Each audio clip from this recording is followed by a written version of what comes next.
नागपुरात लग्नाच्या वाढदिवशी पती-पत्नीने गळफास घेऊन आत्महत्या केली. व्हॉट्सॲपवर स्टेटस ठेवून या दाम्पत्याने आत्महत्या केली. या दाम्पत्याने लग्नाच्या वाढदिवशी लग्नाचे कपडे परिधान केले. आर्थिक परिस्थितीमुळे दोघांनी आत्महत्या केली.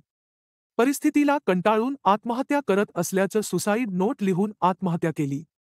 आत्महत्या करण्यापूर्वी व्हिडिओ बनवून व्हॉट्सॲप स्टेटसवर ठेवला आणि त्यानंतर गळफास घेऊन आत्महत्या केली.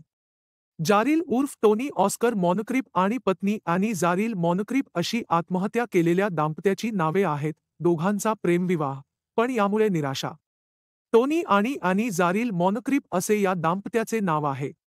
सूत्रांनी दिलेल्या माहितीनुसार या दोघांनी प्रेमविवाह केला होता. दोघांचा पण संसार सुखी होता.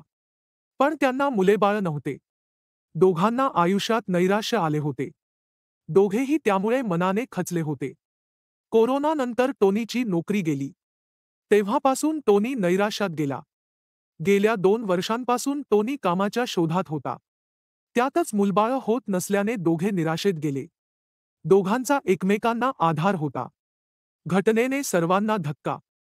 पती-पत्नी उदास राहत होते. मुलं नसल्याने त्याच विचारात ते असत. नातेवाईक त्यांची समजूत काढत होते. सर्वच बाजूनी निराश झाल्याने ते गेल्या 2 महिन्यांपासून निराशेच्या गर्तेत गेले. त्यांना जीवनात काहीच रस नसल्याचे वाटत होते.